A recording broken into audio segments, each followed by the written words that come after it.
Hello my students, हम लोग DC machine में लास्ट वीडियो लेक्चर में स्टडी किए construction of DC machine. Construction of DC machine के बाद हम लोगों ने बात किया working principle of DC generator, DC motor. हम लोग बात कर रहे हैं EMF equation of DC machine. EMF equation of DC machine all of you know as the armature rotates. Of course armature rotates करेगा, है ना। ये आर्मेचर रोटेट हो रहा है कहाँ? In the given magnetic field produced by the field winding. जैसे armature rotate कर रहा है then armature conductor cuts the magnetic field, armature conductor passes through the magnetic field. Okay, then उसके कारण जो है उस आर्मेचर कंडक्टर में क्या हो रहा है? ईएमएफ इंड्यूस हो रहा है। उसी ईएमएफ इंड्यूस का इक्वेशन निकालना है हम लोग को। Got it? तो उस ईएमएफ इंड्यूस का इक्वेशन निकालने के लिए हम लोग कुछ पैरामीटर को एज्यूम करेंगे, ओके, सो डैट कि हम लोग इक्वेशन जो है अच्छे से निकाल सके, है ना। ना तो हम लोग यहाँ पे एज्यूम करते हैं to find the EMF equation of the DC machine let us following parameter first assumed. phi, okay, phi is the main magnetic flux measured in Weber। हम लोग वेबर में मेजर कर रहे हैं phi, याद रखेंगे phi measured in Weber। P that is the number of poles of DC machine, यानी कि डीसी मशीन में कितना नंबर ऑफ पोल्स है उसके बारे में हम लोग बात कर रहे हैं। ओके, P के बाद हम लोग बात कर रहे हैं Z, that is the total number of armature conductor। of course इसमें आर्मेचर कंडक्टर है तो कितना नंबर ऑफ आर्मेचर कंडक्टर है उसको हम लोग टोटल मान लिए कितना? Z। Okay, Z। Now N जो है वो नंबर ऑफ रिवॉल्यूशन, ओके, और नंबर ऑफ रिवॉल्यूशंस पर सेकेंड, यानी कि इसको हम लोग आरपीएस में मेजर करेंगे, या बोल सकते हैं speed of the armature in revolution पर सेकेंड, है ना। उसी में अगर हम लोग यहाँ पे बात करें capital N, then number of revolutions per minute, number of revolution per minute यानी कि आरपीएम, यानी कि speed of armature in RPM. Then there is a relation between the N and N। Okay, वही कहीं पे रह सकता है ओमेगा भी। Omega angular velocity measures in radian per second. Radian per second में अगर मेजर करेंगे स्पीड को then that is the omega. I think no problem, है ना। Now last one that is the A is the number of parallel path. याद होगा आपने armature winding में पढ़ा है parallel path. Okay, A equal to P in the case of lap winding, wave winding में A equal to 2। Okay, तो हम लोग ये सारा एग्जाम्पशन कर लिए, है ना। अब एग्जाम्पशन करने के बाद अब लोग देखेंगे, तो हम लोग ने एग्जाम्पशन कर लिया सारा पैरामीटर को। अब देख रहे हैं ना, मैंने क्या कहा, इन तीनों के बीच में रिलेशन क्या है भाई? हाँ, तो रिलेशन ये है कि इसको भी यहाँ A लिख देते हैं, है ना। रिलेशन ये है कि ओमेगा इक्वल टू होता है 2πn, omega radian per second, n revolution per second. Okay, इस रिवोल्यूशन पर सेकेंड को हम लोग ले सकते हैं 2πn/60, यानी कि n इक्वल टू n/60। क्यों 60? क्यों भाई, है ना। क्यों? क्योंकि n को कैपिटल N को हम लोग लिख रहे हैं रिवॉल्यूशन पर मिनट, है ना। तो रिवॉल्यूशन पर मिनट तो 1 मिनट में 60 सेकेंड, तो रिवॉल्यूशन पर मिनट, तो 1 मिनट को 60 सेकेंड में बांट दिए तो n/60 रिवॉल्यूशन पर सेकेंड हो गया, है ना। तो n को लिख सकते हैं n/60। ओके, नाउ अब हम लोग जो निकाल रहे हैं यहाँ पे EMF equation. Okay,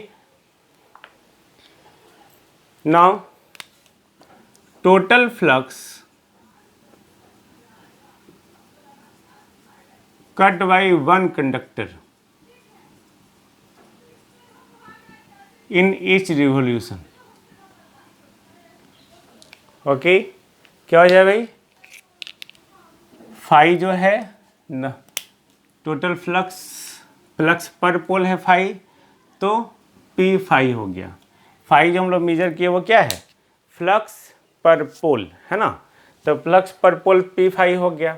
okay, now अब यहाँ पे ये total flux cut by one conductor in each revolution निकल गया पी फाई, और एन हमारा क्या है, एन है number of revolution per second, यानी कि एन रिवोल्यूशन अकर इन 1 सेकेंड, ये है ना भाई। ओके, तो 1 revolution occur in 1/n second, got it, 1 revolution occur in 1/n second. तो हमने यहाँ पे 1/n सेकेंड आ गया। अब सोचो, from the Faraday law of electromagnetic induction, Faraday law of electromagnetic induction क्या होगा, average EMF induced in one conductor in each revolution equal to what, total flux cut by one conductor in each revolution, that is P phi. Okay, and time occur for 1 revolution, तो 1 revolution कितना time हो रहा है, 1/n, यानी कि N P phi. I think no problem, just tell me, है ना।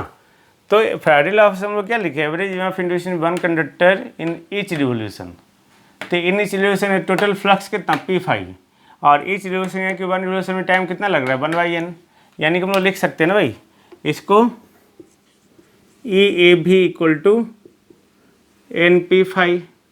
आई think no problem. Now अब जो ईएमएफ इंड्यूस्ड हो रहा है in one conductor in each revolution, है ना, हम लोग निकालेंगे इन ईच पैरेलल पाथ, जो है एक कंडक्टर में ये ईएमएफ इंड्यूस हो रहा है। ओके, टोटल पैरेलल पाथ हमारा ए है, और उस टोटल पैरेलल पाथ में टोटल नंबर ऑफ कंडक्टर हमारा जेड है, पैरेलल पाथ, ये parallel path.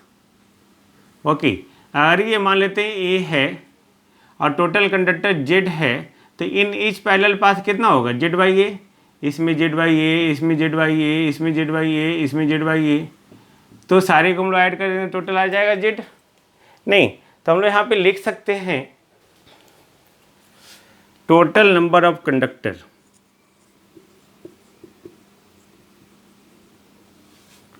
in each parallel path equal to z by e। Clear. Now अब हमारा ईएमएफ इंड्यूस क्या होगा भाई, ईएमएफ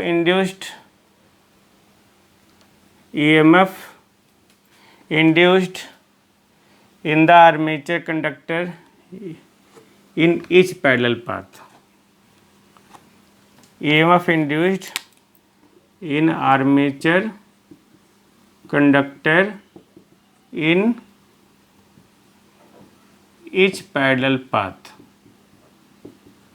तो एक कंडक्टर के द्वारा एन पी फाई आया, तो टोटल कंडक्टर हमारा क्या होगा, एक पैरेलल पाथ में जेड बाई ए, नहीं जेड बाई ए, तो ये हमारा क्या हो गया, in each parallel path in one revolution EMF induced that is the NPZ phi by A, है ना।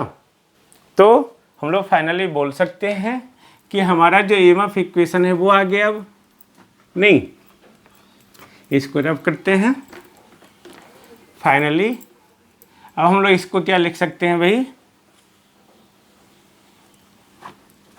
इसको जो EMF इंड्यूस था इन इस पैरेलल पाथ हमारा आ गया E A equal to N P Z phi by A. Clear. This is the required EMF equation of the DC machine. अब N equal to N by 60, then NPZ5I60A, ये formula भी आप carry कर सकते हैं। ओके, इसको इस term में भी लिख सकते हैं, 2πn ऊपर नीचे मल्टीप्लाई कर दिए 2πa, ये क्या है 2πn ओमेगा, है ना। तो लिख दिए ये equal to PZ/2πa into omega 5। Okay, तो ओमेगा 5, ये जो हमारा PZ/2πa है इसको हम लोग Ka लिखते हैं, Ka omega 5, where Ka is the Ka equal to PZ/2πa, that is the armature constant. अब देखो इसमें आर्मेचर कांस्टेंट Ka में जो भी चीज़ है for the given DC machine वो हमेशा कांस्टेंट होगा। नंबर ऑफ पोल कभी नहीं चेंज होगा, total number of armature conductor कभी नहीं चेंज होगा, 2π कभी नहीं चेंज होगा, A कभी नहीं चेंज होगा। तो ये आर्मेचर कांस्टेंट हो गया, आई थिंक नो प्रॉब्लम, है ना।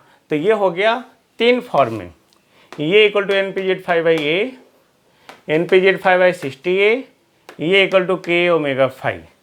ओके, 3 टर्म में क्यों? क्योंकि 3 टर्म में हमने स्पीड आपको बताया, एक स्पीड हमारा रिवोल्यूशन पर सेकंड में, एक स्पीड रिवोल्यूशन पर मिनट में, एक स्पीड हमारा रेडियन पर सेकंड में, है ना।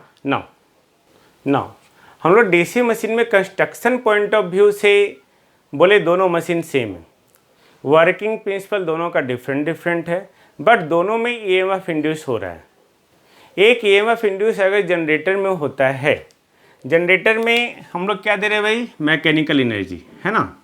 तो मैकेनिकल एनर्जी हम लोग दे रहे हैं, ये हमारा जो है मशीन है, ओके, ये शाफ्ट है, तो हम लोग इसमें मैकेनिकल एनर्जी दिए, तो ये रोटेट किया, तो रोटेट करने में क्या होगा, यानी कि टॉर्क लगा, तो इसके अपोजिट में एक टॉर्क लगता है, तो वहाँ पे एनर्जी कन्वर्सन होता है, इसमें एक EMF इंड्यूस होता है, उसको बोलते हैं बैक EMF। किस केस में, सॉरी, उसको बोलते हैं जनरेटेड EMF, किस केस में, डीसी जनरेटर के केस में। तब इसके कोरस्पॉन्डिंग हमारा आउटपुट आता है टर्मिनल वोल्टेज, ये है EA। तो यहाँ पे जो EMF इंड्यूस्ड हो रहा है, ओके, तो मैकेनिकल आपने इनपुट दिया, लेकिन वो कन्वर्ट हो गया क्या चीज़ में, EMF इंड्यूस्ड में। कैसे, ओपोजिंग बिहेवियर के कारण। तो जब भी एनर्जी का फॉर्मेशन चेंज हो, then there must be opposite manner, opposing behaviour. आपने मैकेनिकल एनर्जी इनपुट देंगे तो वहाँ पे उसके उल्टा में होगा लॉ ऑफ इनर्शिया, है ना, तब भी वो एनर्जी कन्वर्ट होगा।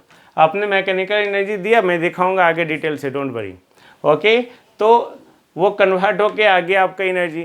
Then in the case of DC generator ये क्या हो जाएगा, EA that is the EG equal to EA NPZ5IA NPZ560A, okay, EG equal to EA, this one formula same. In the case of DC motor आप क्या देंगे, input electrical energy. तो जो भी आप टर्मिनल वोल्टेज दे रहे हैं तो इलेक्ट्रिकल से मैकेनिकल में कन्वर्ट होगा। मैंने क्या बोला, अपोजिंग बिहेवियर होता है, तो अपोज किसको कौन करेगा भाई, सेम वोल्टेज को वोल्टेज, ओके, टॉर्क को टॉर्क, स्पीड को स्पीड, करंट को करंट, है ना। तो यहाँ पे वोल्टेज आपने दिया, तो यहाँ पे एक बैक EMF डेवलप होता है, that is called opposing EMF, that is called back EMF, that is called counter EMF, जिसको हम लोग EB से डिनोट करते हैं। EB दिखाएंगे, मैंने पहले ही बोला, इसका भी जो वैल्यू होगा, okay, in the case of DC motor EB equal to EA, this one same formula, EB equal to EA। EA जो है एक्चुअली क्या है, EA that is the EMF induced in the armature conductor. तो किसी भी case में, चाहे आपका डीसी मोटर हो चाहे डीसी जनरेटर हो, डीसी जनरेटर में जो EMF इंड्यूस हो रहा है that is the generated EMF, DC motor में जो EMF इंड्यूस हो रहा है that is the back EMF, and both have the same formula NPZ5IA NPZ560A K omega 5, where K is the armature constant that is given by PZ/2πa, 2 पाई ए, है ना। Now यहाँ पे एक कंक्लूजन है जो याद रखेंगे, for any type of DC machine, कोई भी डीसी मशीन हो, डजंट मैटर ये डीसी जनरेटर है, डीसी मोटर है, any type of DC machine, E A that is directly proportional to N phi, of course P Z A constant या N phi या omega phi, that doesn't matter. यानी कि EA2 by EA1 equal to N2 by N1 into φ2 by φ1 या N2 by N1 into φ2 by φ1 या ω2 by ω1 into φ2 by φ1। Same condition, clear? I think no problem, है ना। तो ये हम लोग जो EMF इंड्यूस कर लिए, है ना, तो ये हमारा फाइनल EMF इंड्यूस हुआ। इस पे बेस्ड अब हम लोग जो है आगे इस पे बेस्ड हम लोग क्या करेंगे, डिफरेंट थिंग्स से बात करेंगे फिर, है ना। तो ये हम लोग ने बात कर लिया। इसके बाद हम लोग बात करेंगे क्या, equivalent circuit of DC machine. पहले थ्योरी पढ़ लेते हैं फिर न्यूमेरिकल करेंगे। ओके, तो इसका ऊपर हो, ओके, समझो, नहीं समझ में आया तो मुझे कॉल करो, बताओ। Thank you.